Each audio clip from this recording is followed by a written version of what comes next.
জয়ার সানি শুরুটা কিভাবে হলো? তখন পিক কোভিড একেবারে। কোভিডের সময় আমরা আসলে কেউ তখন কোনো আহ, কাজ করছিলাম না বহুদিন, দীর্ঘদিন। মানে সেটা মানসিক স্বাস্থ্যের জায়গা থেকে অসুবিধা শুরু হয়ে গেছিল আমাদের সবার।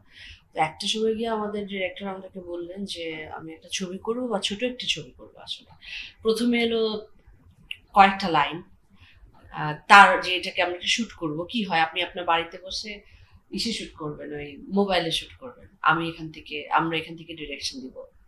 প্রথমে এরকম একটা আপনাদের প্ল্যানিং ছিল। তারপর এলো দুপাতা, তারপর একটা পুরো স্ক্রিপ্ট। তার মানে প্রথমে একটা ছোট ছবি মোবাইল ফিল্ম ভাবছিলেন। এই ছবিটি ছিল তা নয়, তবে কোভিড এর সময় শুট করবেন এরকম কিছু একটা। তারপর সেটা হয়ে গেল একটা শর্ট ফিল্ম, এবং তারপর এটা ফুল লেন্থ ফিচার ফিল্ম। কারণ যতদিন যাচ্ছিল, এত ইভেন্টস হচ্ছিল, এত কিছুর ভেতর দিয়ে আমরা যাচ্ছিলাম, তখন পরিচালক মনে করেছিল যে একটি ফুল লেন্থ ফিচার ফিল্ম বানানোই ভালো। এবং কেননা এরকম ভাবে আর কি, আমি অ্যাজ জয়া আসাম। বান্ডেল থাকলে প্রতি সেনমানিতে টাকা বাঁচবে। বিকাশ সেনমানি বান্ডিল কিনে জিতুন প্রতি লেনদেনে।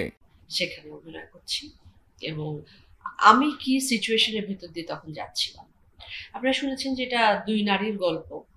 আসলে দুই নারীর গল্প না, প্রত্যেকটা মানুষের সাথে মানুষের রিলেশনশিপের গল্প, এবং সেটা কোভিড এর সময় সেই আমরা অনেক এমপ্যাথি বিষয়টা আমাদের কাছে অনেক প্রকট হয়ে গেছিল। তো আরেকজনের কষ্টে বা ভয়ে দুঃখে কষ্টে আমরাও তখন অনেক বেশি ফিল করতাম। কারণ তখন শুধুমাত্র আমরা যে এতদিন ধরে যে সেলফ সেন্টার্ড হয়ে গেছিলাম, নিজেদেরকে একটা বাবলের ভিতর রাখতাম, সেটার বাইরেও আমরা আসলে চিন্তা করা শুরু করলাম, ভাবা শুরু করলাম যে তার যদি এমন হয়, এটা যদি আমার ক্ষেত্রে হয়। এই বিষয়গুলো থেকে আস্তে আস্তে নানান কিছু আস্তে আস্তে এটা একটা ফিচার ফিল্মের এটা রূপ নিল এবং শুট করা হলো। সেখানে কি আপনার এই বললেন যে একটা সিনেমা বা এই যে শর্ট ফিল্ম থেকে ফুল লেন্থ ফিল্মে আসা অনেকগুলো ড্রাফট হয়েছে, এই ড্রাফট গুলোর মধ্যে আপনার চিন্তার সংযোজন, আপনার ভাবনার সংযোজন গুলো কিভাবে ঘটেছে? মূলত পিপলু ভাই খুব রিসার্চ খুব ভালো উনি করেছেন, ডিরেক্টর রিসার্চ করেছেন খুব ভালো। এবং উনি ভীষণ এই ছবিটার ক্ষেত্রে আপনারা দেখবেন যে খুবই সংবেদনশীল। দুটো চরিত্রই ভীষণ সংবেদনশীল। তো আর আমাদেরও প্রত্যেকটি ড্রাফট রেডি হতো, অথবা ড্রাফটও নয়, উনি যাই চিন্তা ভাবনা করতেন, বলতেন যে আজকে এরকম একটা সিন ভাবনা করেছি, এরকম একটা জিনিস উনি কিছু হয়তো পত্রিকাতে পড়লেন, সেটা থেকে উনি ইন্সপায়ার হলেন যে এই জিনিসটা আমি এটার ভেতর ঢোকাতে চাই, বা এই ঘটনাটা এমন। এটি আসলে একটা, প্রথমত এটি একটি ঘটনা পড়ে ইন্সপায়ার হয়ে উনি মনে করেছিলেন সেই গল্পটা উনি বানাবেন, একটা সিচুয়েশন। সেটা হয়তো পরে কখনো ওনারা বলবেন, কিন্তু সেটার সঙ্গে সেটার থেকে এখন অনেক দূরে গল্পটি। তো ওরকম অনেক কিছুই, যে কোনো গল্প খবর যা কিছু ঘটছে সেগুলো টেলিফোনে আমাদের সারাক্ষণ কথাবার্তা হতো।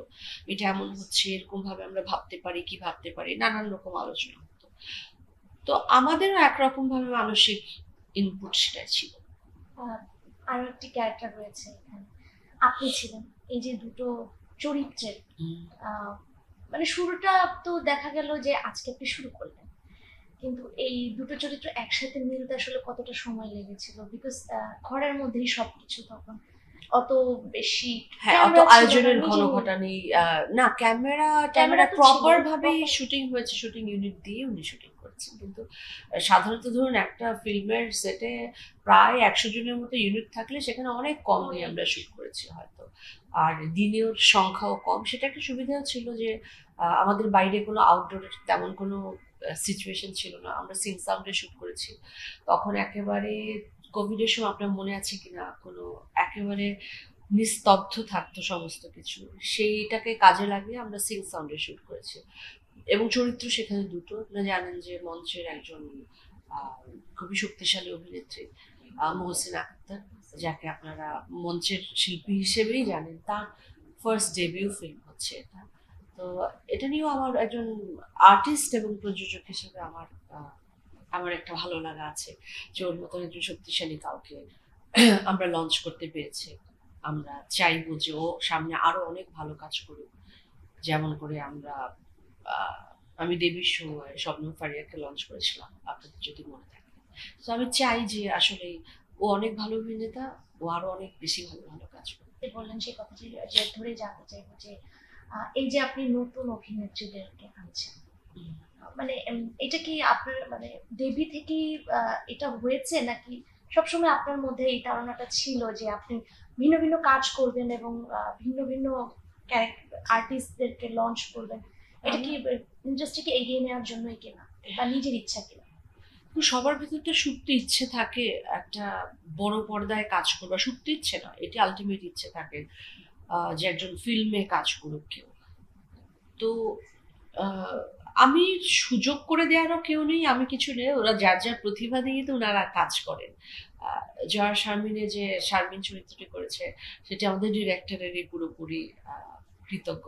মানে আমি বলবো যে ডিরেক্টরই এটা ওকে এনেছে এবং ঠিক করেছেন যে এই চরিত্রটা উনি করবেন, সাথে আমি অনবোর্ড হয়েছি, একসাথে হয়েছি। তবে হ্যাঁ, শবনম ফারিয়াকে লঞ্চ করবা ব্যাপারটি একেবারেই আমার কল ছিল, আমার ডিরেক্টর এবং আমরা দুজন মিলে ঠিক করেছিলাম যে আমরা ওকে, মানে এই চরিত্রটির জন্য খুব ভালো। তো আমি তো চাই, তো আমি এটাও চাই সাথে যারা নতুন আসেন ইন্ডাস্ট্রিতে, যেসব মেয়েরা অথবা ফিমেল আর্টিস্টরা, তারা যেন আসলে লম্বা রেসের করা হয়, অনেকদিন ধরে কাজ করে, সেটা আমার চাওয়া। এবং আমি সত্যিই চাই অনেক অনেক বেশি ফিমেল আর্টিস্ট আসুক, তারা একটি শক্তপোক্ত জায়গা করে নিক। কারণ আনফর্চুনেটলি পুরো পৃথিবীর সাথে আমাদের আশেপাশের দেশ, হলিউড বলুন, বলিউড বলুন, বাংলাদেশ বলুন, সমস্ত জায়গাতেই খুবই মেল ডমিনেটেড একটা হ্যাঁ, মেল ডমিনেটেড একটা শোবিজ আমরা দেখতে পাই, বা বিশেষ করে ফিল্মের জায়গাটা, সেটা ভাঙুক আমি চাই। আমি এটা একেবারে মনে প্রাণে বিশ্বাস করি, ছেলে হোক, মানে পুরুষ হোক, নারী হোক, সব রকম আর্টিস্টের অনেক বেশি ফ্লো থাকা উচিত। এবং বিশেষ করে ফিমেল আর্টিস্ট আরো বেশি কাজ করুক, ভোকাল হোক, তাদের জায়গাটায় আরো বেশি শক্তিশালী হোক। সেই কাজটি আমি আমার মতো করে, আমার অবস্থান থেকে আমি চেষ্টা করি করে যাবো। এমন কোনো দিন বা এমন কোনো একটা সময় বা এমন কোনো একটা শট আছে যেটা আসলে আপনার খুবই ক্লোজ টু হার্ট, যেটা আপনি স্টিল নাও মনে করতে পারেন যে খুবই চেঞ্জিং ছিল?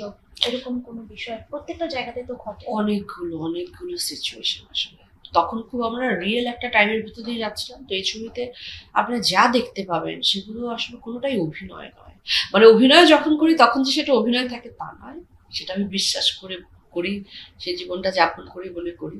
কিন্তু এই ছবিতে বিশেষত, কারণ তখন তো এই রিয়েল সিচুয়েশন গুলোর ভেতর দিয়ে আমরা সবাই যাচ্ছিলাম, আমি, আপনি, আমাদের দর্শক যারা আছেন তারা সবাই যাচ্ছিল।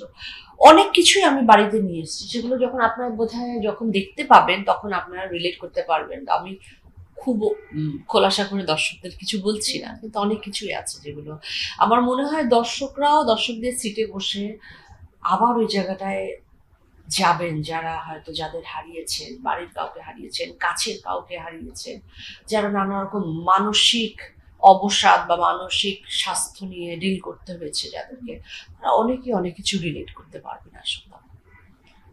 এই সিনেমাটি ঘিরে আসলে দর্শকদের কাছে আপনার প্রত্যাশা জায়গাটা কেমন? কারণ এই মুহূর্তে তো ঈদের সিনেমাগুলো মাল্টিপ্লেক্সে চলছে, সিরিয়াস গুলো চলছে, মানুষ এখন বাংলা সিনেমা দেখছে।